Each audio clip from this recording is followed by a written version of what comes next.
Good afternoon, ladies and gentlemen.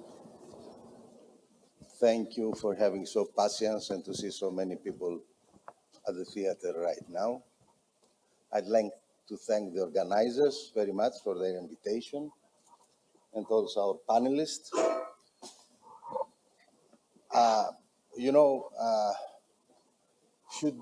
Years before in Greece, we have the huge energy crisis. After we had COVID, after the war in Ukraine, and after that also the energy crisis. Interesting times, but I'd like to remind you what Confucius said when he was asked what he could wish to his worst enemy. He just said to live in interesting times, and here we are. I would like to start now with my old friend, Mr. George Kremlis, that used to be for a lot of years in the legal directorate of the European Commission, and then environment, energy, and today is the energy and environment advisor of the Greek Prime Minister. So he has the experience of the European Union. He has the experience on the field with the small and big problems. He has the experience of strategy, but also of the barriers, the legal barriers and the problems that exist in the regulated energy sector. George, good afternoon. Could you give us a little bit your approach about the obstacles of the penetration of renewable energy in the energy mix of Greece? This is the first approach. And also, how you see Greece as hub for renewable energy, electricity, coming from other countries, and how you could tackle obstacles and barriers in this respect as well. Good afternoon, everybody. Thank you, dear Thomas, for your welcoming words. I wanted to stress that Greece has always been very successful as regards the share of renewables in its energy mix. In 2021, Greece was at the 8th position worldwide as regards renewables, as the 32% of its electricity was produced by photovoltaics and wind. And if we add to this the hydropower, this percentage reaches the 40%. In 2022, we will reach a 50%, and in 2026, 4 years earlier than the target 2030 year, we will reach 60%, which is extremely important. This is why we have reviewed in Greece the target for 2030 to have it up to 70%, which will be a great achievement for our country. Now, this having been said, indeed, there are obstacles as regards the penetration of renewables, and I would like to refer shortly to them. The first of them is social acceptance. A lot of our citizens in municipalities, on the islands, in mountain areas, do not like to have next to them solar panels or wind farms. It is a new knot in my back syndrome, a new NIMBY syndrome, a syndrome which appeared for the first time as regards waste management installations. Nobody wanted to have next to his areas waste management installations. This syndrome is now developed as regards renewables, and I believe that this is due to several reasons. Firstly, there is no culture yet on renewables. people are not properly informed. There haven't been a proper awareness raising campaign. And of course, the other impediment, which also links to this lack of social acceptance, is the fact that the renewable energy plans, the spatial planning for renewables is not yet ready. It is planned to be ready in 2023. These plans, both at national and regional and local level, will ease the penetration of renewables, as these plans will have to undergo strategic environmental assessments under the European Union Directive on the strategic environmental assessment, where citizens of the area participate, express their views, and the plan takes into consideration their views as regards the carrying capacity of the environment in the region and the possible impacts that these can have on the population. The other two impediments, obstacles, are the grid. The grid is not sufficiently developed to support more renewables. We need the extension of the grid, we need the smart grid. And the last is storage. Storage is extremely important. Soon storage tenders will be launched, but storage is extremely important also as regards new projects, which over a certain capacity should be combined with a storage capacity, as storage is eligible for EU financing under the Recovery and Resilience Plan as implemented in Greece. I have read carefully the speech on the State of the Union of President von der Leyen. She has referred to Next Generation EU and to the support that Next Generation EU can provide to developing further photovoltaics and wind. Of course, in Greece, we are among the champions, and in that respect, only projects that are combined with storage capacity are eligible for co-financing. And I would like to add a last point, as unfortunately I have to leave you earlier. We are already late with our panel, which is the extremely important projects that will bring from Egypt green electricity through cables to Greece and subsequently to the European Union. And of course, for such projects to be developed, we need for sure to develop further the grid within the country and develop the interconnections of our grid with the neighboring countries, namely Bulgaria and Romania, but also with the Western Balkans. And of course, to develop our storage capacity, as this green energy will flow constantly to Greece through the cable. There are currently 2 projects which are eligible for gaining the status of projects of common interest of the European Union, will be supported by the European Union under Next Generation EU, under REPowerEU, and also under Connecting Europe Facility. And therefore, it is very important to refer to this. And the last point, if you allow me, to which I would like to refer, is hydrogen, because hydrogen is the fuel of the future. It is green hydrogen is a renewable fuel par excellence.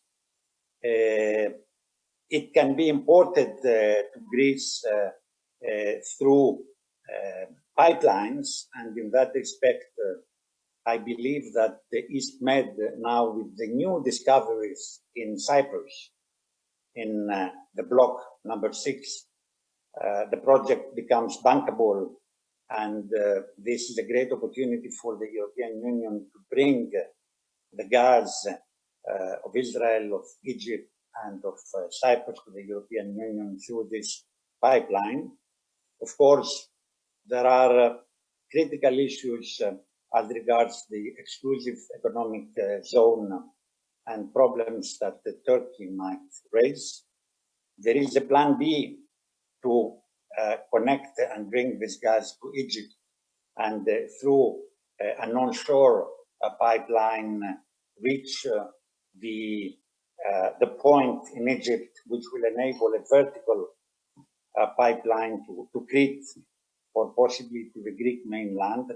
These are ideas that are currently on the table and which need to be explored.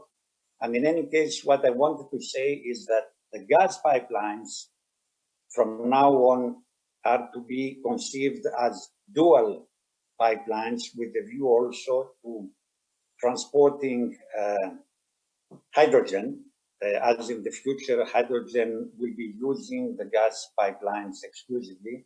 And in that respect, it is also extremely important to develop a network of gas and subsequently hydrogen pipelines. And the last point I wanted to make is that the good news is that President von der Leyen has announced a hydrogen bank. This is a new idea. We know that the EIB is the climate bank of the European Union. The EBRD also wishes and is a climate bank.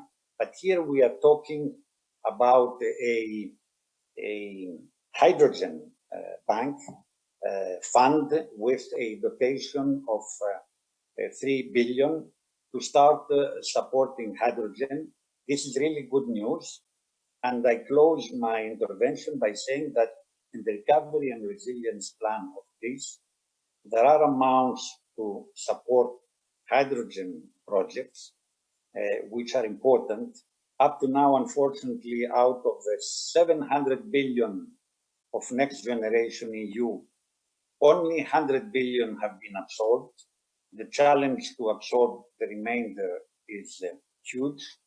And of course, in that respect, we need to seize all the possible opportunities with the view to maximize the absorption of these important funds that will ensure the energy transition with a view to carbon neutrality. Thank you very much for your attention. Thank you, George. I'm not going to touch the hot potato with the latest legislation. We will release you now, and I will continue with the other panelists, which are in the field. Thank you very much. Thank you very much. So, ladies and gentlemen, we leave the strategy, we leave the big figures, and we are going on the field. The 4 panelists, they are experienced businessmen in the renewable sector with a considerable good understanding of problems and challenges.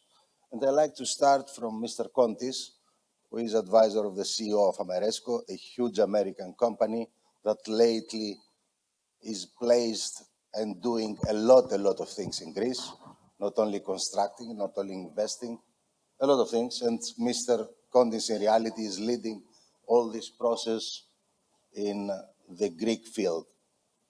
Please, Mr. Kontis. Thank you for the introduction, and many thanks to the organizers for the invitation. Well, we're here. I will try to keep it brief. In fact, the PPAs, which is the major topic of our session here tonight, was considered to be the part of the toolkit for the efforts of decarbonization all over the world. Within a few years, we suddenly realized that PPAs has become the major fuel for making it happen. So renewables without PPAs make no sense all over Europe. Unfortunately, we have seen that PPAs have delayed their arrival in the Greek market, And there is a very good explanation for this happening. In fact, what's the reason? The reason is that I would say the great majority of renewable energy producers, they rely on the public auctions. So then they have been very reluctant for whatever reason, maybe lack of expertise or lack of marketing ability to locate the proper PPAs to make this investment, the renewable energy investment, well available to the off-takers. So if we look at this from the very first point, what it takes, well, it takes a renewable energy project that has concluded all permitting process, right? Has seen the financial scheduling being done, being concluded, and then what is left is just to check on the credibility of the investors. So speaking of bankability of the project, and finally, just it takes a deal, right? A seller and a buyer to come together and agree on the terms. So that's your basic PPA. So if that's the present, looking at the future, you know, PPAs do change over time, even though due to the current geopolitical crisis, PPAs appeared to have slowed down a bit, even though as we come out of the COVID crisis and into the geopolitical uncertainty, it looks like being the only reason to solve the energy crisis, especially in Europe. As far as the US market, where Ameresco is very active, the thing is, this is a mature market and makes no sense to speak of a renewable energy project without a PPA attached to it.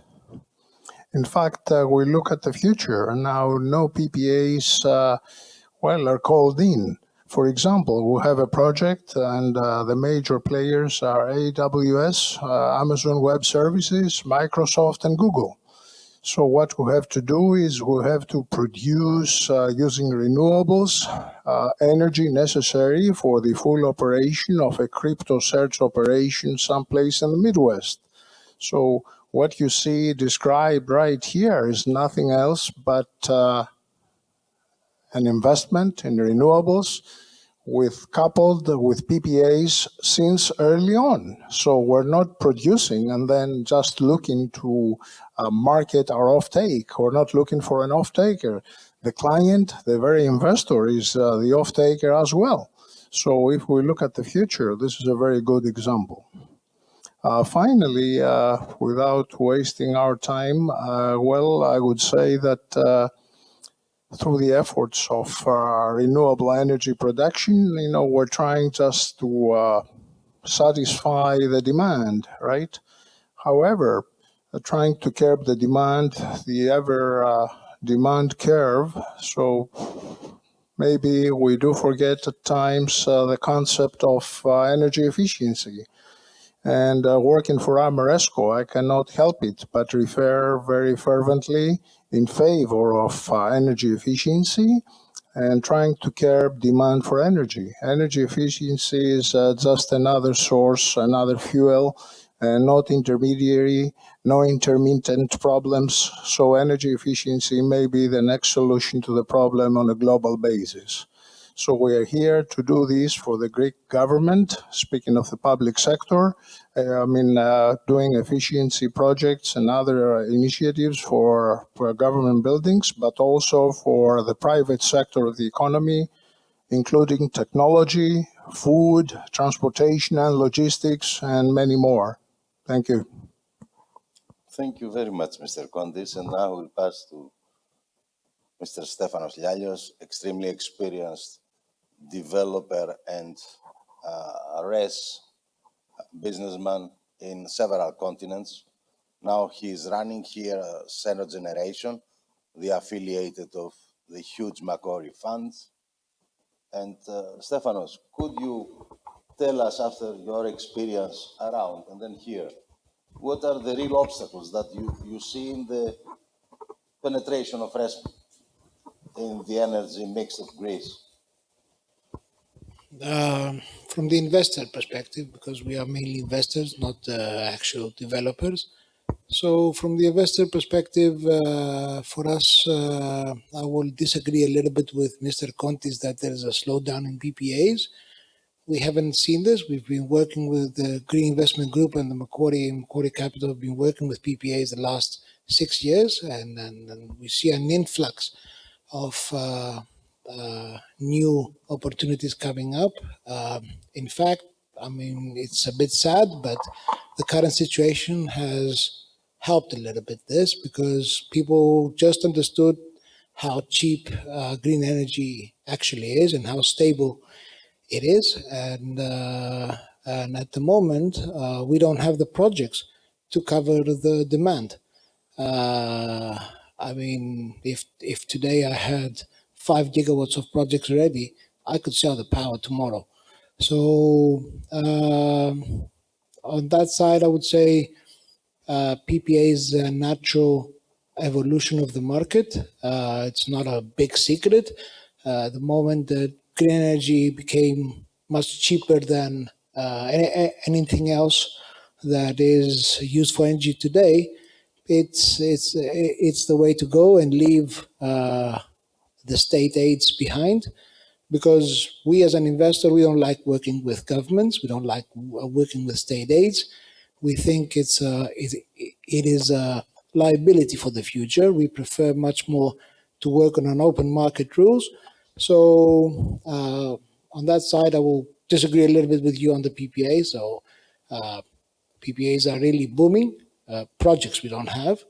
And the reason we don't have projects in Greece, most of all, is because the renewables market is still not a free market. It's a dominant state market, and there is no real openness on the grid side. There's no real openness on the final rule book in the legislation has not been finalized, so people are still looking around what to do.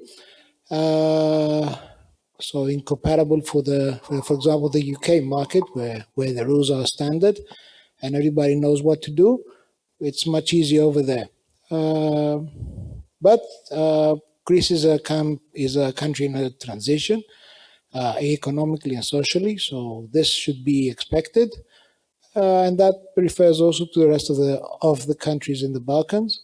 From our side, we have a big investment plan for Greece, which we will implement, and generally for Southeast Europe, both on the renewable, but also on other aspects of infrastructure.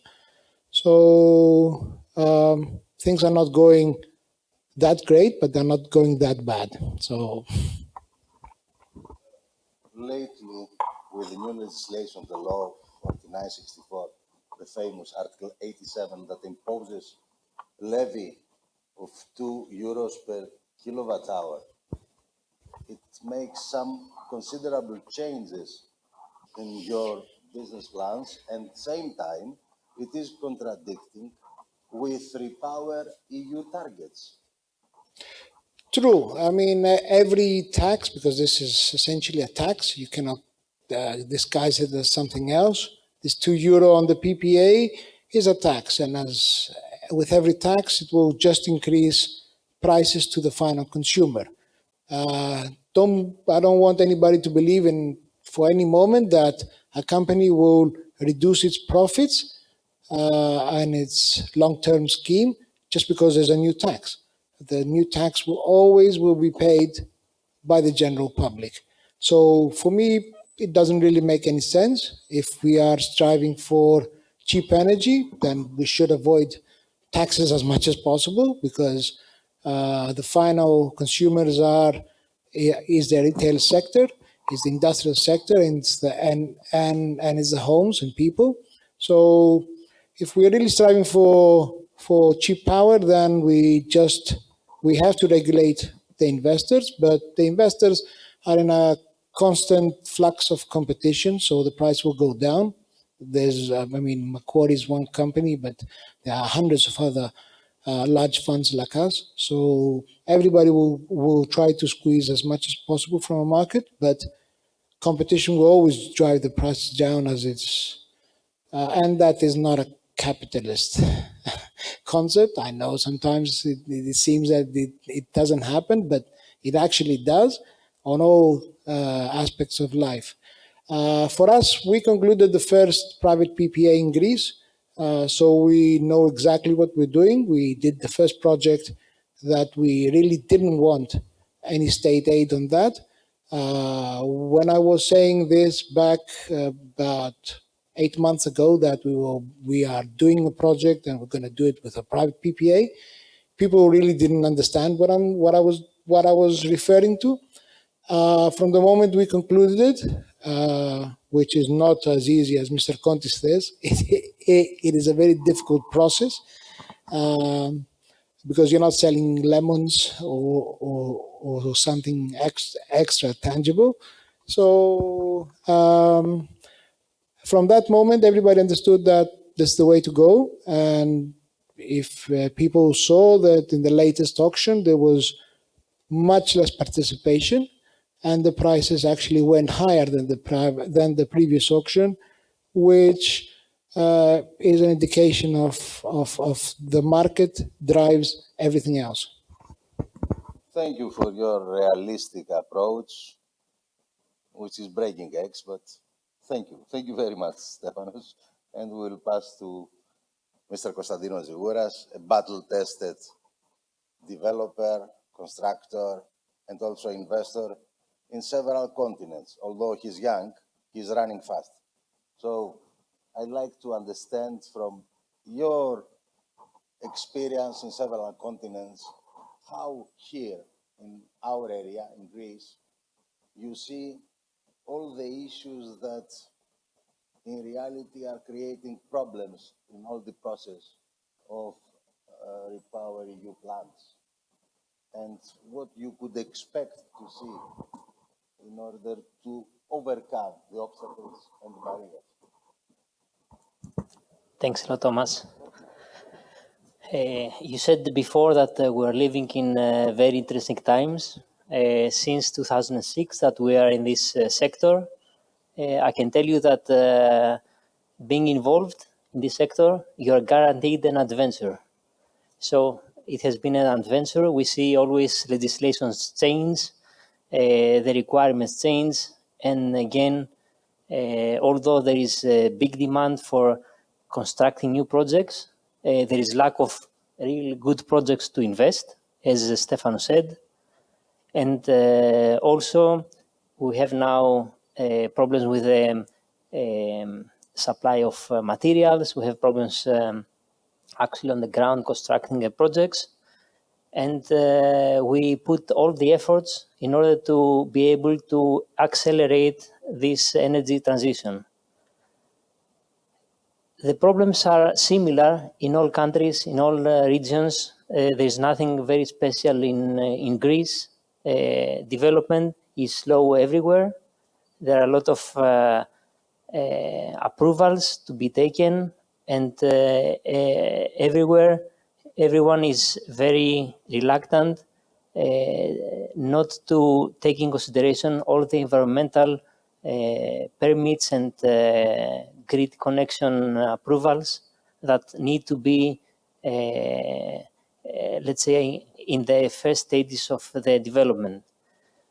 The same happens also in Greece. You see the bottlenecks happening in these two specific points.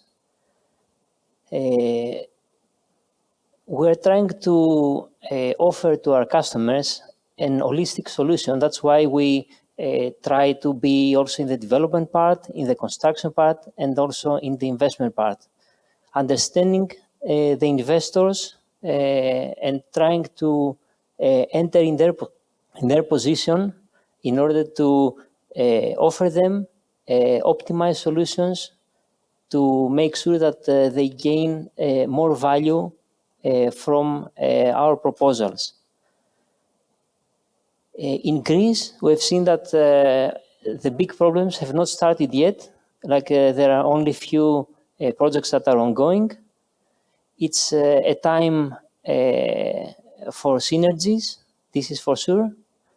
It's the new PPA reality is mainly for the big players, the big funds. It's going to be very difficult for smaller investors to enter in this sector. The banks are more difficult with their terms. Also, from the construction point of view, I can tell you that the requirements are harder. The guarantees that we need to provide are more difficult and in higher percentages. All these uncertainties are making things a little bit more sophisticated in the whole sector. But we see that the energy transition is here, it's happening fast, it's accelerating, and we all need to change with this in order to be able to follow the market and provide solutions that can be feasible, can be sustainable. And actually, this is always trying to be better, organize things much more efficient. Thank you. Thank you so much, Konstantinos. I understand that lack of flexibility, lack of stable legislative environment, a lot of peculiarities of the market are really landing us to the reality, because strategy and targets is very good, but then we have to see how we can step by step arrive there in our targets. And taking the word flexibility, I will pass now to my friend Anastasios Tosios, Vice Chairman of EYDAP, but also an energy guy for a lot of years. So, Tasso, I'd like to tell us a little bit how you put your stamp in your new company, the last years. That is a water company, Fatica. But you put your stamp in the net zero target and all the process towards the REPowerEU plan and targets. Thank you, Thomas, and I would like also to thank the organizers for the invitation. First of all, our origin in the energy sector helped us for our first project, what was the electrification of a new 2 megawatt photovoltaic plant in less than 4 months in 2019 when we started. So we knew from the beginning what we should do. There was quite an interesting project for the company and for us. You know, EYDAP is a large-scale utility. So we're going to talk a little bit about we're both a utility, a supplier of water and sewage services, and also a big consumer. So our challenges and our, let's say, strategy started a couple of years ago when we designed the transformation of that large utility. And we didn't expect actually the energy crisis, because we knew by definition that a water and sewage company is the definition of cyclical economy. And in order to be more efficient, we need to decrease OPEX, operation costs. And one of the key figures of reducing operation costs is the decreasing energy consumption. On a year basis, EYDAP consumes more than approximately 360,000 megawatts of thermal and electrical energy. And we are buying from the Greek almost half of it. This is the good news. So we are producing almost 48% from renewables, hydropower, small photovoltaics, and biomethane in Psytalia for the drying of sludge through the wastewater treatment procedure. So we design our net zero, let's say, transformation plan on two actually axes. The first is to understand what will be the needs of our company for the next decade, first of all. In doing so, we recognize all the potential energy that we need and all the potential sources that we can produce or buy that energy.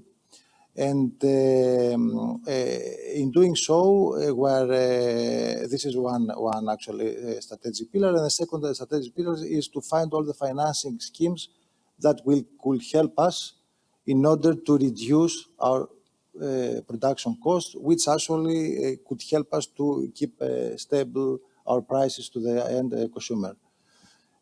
So allow me to say that we have two main challenges. The first is financing. So we should be, and we're discussing that with the Greek authorities, we should be part of all financing schemes that are in the, in the energy market, like REPowerEU. So we're working on that because that price will reduce the price of water and fuel services. And the second is more agility. For us, for example, it's working on a 24/7 basis and having to take decisions much more quickly than other companies. We need agilities in the procurement procedures in order, for example, if we find some opportunities on a PPA, to be ready to buy a PPA and reduce our costs. So those are our two actually challenges, and I think that as a, let's say, market, as a society, we can take some examples from the COVID crisis. I'm talking about agility and how we organize all things like that. So we can use some good practices of that period could be used on the crisis that is coming, and we're talking about the energy crisis that is on our field, actually. Thank you very much for your sound presentation of all the targets that are putting as company and how we are going towards REPowerEU. Dear gentlemen, as time is running, I'd like to ask for you to make, I could not say final statement, but a realistic approach of your wish, concrete wish of the field. What you want to see in order to expect better penetration of fresh in the country, as much as possible concrete, in order to make a puzzle that at the end of the day could give a realistic picture of what is expecting the business community from authorities in order to increase its penetration speed with RES in the country. Could you give each one of you this approach, please? Mr. Contis. I will take you back to the first panel of the day at 10 a.m. this morning with the Minister of Development and Investment and the CEO of the IPTO. So there are two problems. One is regulation, which is necessary. So how to solve the problem? That is speed up the permitting process with whatever is necessary to make up for time lost. And second, very simply put, is proceed with the development of the grid as necessary according to the plans that have been drawn by the government. So make the investments, make it right the first time, so the energy produced by renewables may be absorbed, and then we can just speed up our pathway to solving the Greek energy problem. And like our chairman, George Sakelaris, have said, Greece has the opportunity to make the country an energy hub and an exporter of energy to the rest of Europe, starting from neighboring countries, that is Balkan countries, and then through the grids into Central and Western Europe. So that would be the ideal case if we can make it happen. And well, for as long as the sun comes up every morning, I see no major problem in this happening real soon. Thank you. Thank you. Thank you very much, Mr. Contis. Stefanos. I'm getting boring when I'm repeating the same thing, but stop the government to interfere with anything. Leave the market alone. I mean, that's the whole thing. If you want increased grid, then make the private companies build it for you. They really can, and they really want. I don't want a sector that always is waiting for the government to do a grid or for the government to do this. Make a standard regulation, keep it for the next 20 years, and let the economy work it out. It will work out. The more you intervene, the more you have an economy that doesn't work, and the more the final consumer pays the price. And that is a truth that has been shown in every country, every time. So the moment we have less state interfering and less state regulating, regulate the profits, no worries about it. Everybody can live with it because a project either will happen, a company makes the IRR it has and the project will happen, or the project won't happen. So as long as projects are happening, leave them alone to do it. And if you need grid, make them build it. They can absorb it in the costs. So for me, a big red flag for over-regulated environment. And changes in regulation, because in the last 6 months we've seen changes on a Saturday night coming up. So not very promising for international investors. Thank you, Stephanie. Konstantine. Thomas, I will raise another point as an EPC contractor, actually. If today Greece was a multi-gigawatt market, let's say 1.5 gigawatt to be constructed each year, most probably they could not be constructed because there are not enough resources to do it. So apart from, let's say, the regulations and the faster development of projects and the faster PPAs, investors are here. They are willing to invest. We need to focus also on the resources in order to be able to support the investors in constructing, implementing their projects. And this is actually what we are now trying to organize better, as I said before, to be able to support these investors. This is going to be the next bottleneck after the current bottleneck. Thank you, Konstantine. Thank you very much for, again, a realistic approach. Tosios. Last but not least. Last but not least, of course. Look, it's always a matter of economy. It's always a matter of demand and response. So as demand always accelerate everything. And market demand is accelerating rest, accelerating the economy, accelerating all the renewables and all the investments. So in my mind, let's say there are three main, let's say, sectors that everybody has to do something. First of all, innovation. We need to invest in new technologies, renewables, and new sources of energy. So universities, countries, everybody should focus on energy. The second has to do with, let's say, ESG targeting. All companies like us should focus on the ESG targeting. So should be in the day-to-day business how we can increase efficiency and decrease costs. So energy is a solution of that, and RS is one of the key, pillars of this development. And the third has to do with law amendments. I think that always legislation will be helpful in that sense. I agree we should leave the market to work by itself and accelerate all the businesses.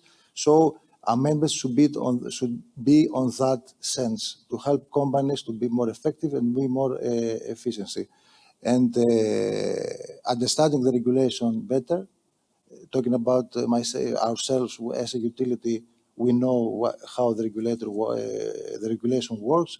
So we should be very careful on our investment, and on the other hand, the society and the government should help investments in resilience and in energy, in the energy sector. So I think that all those three and with the fourth, so we should focus on that, and I think that the future will be very positive.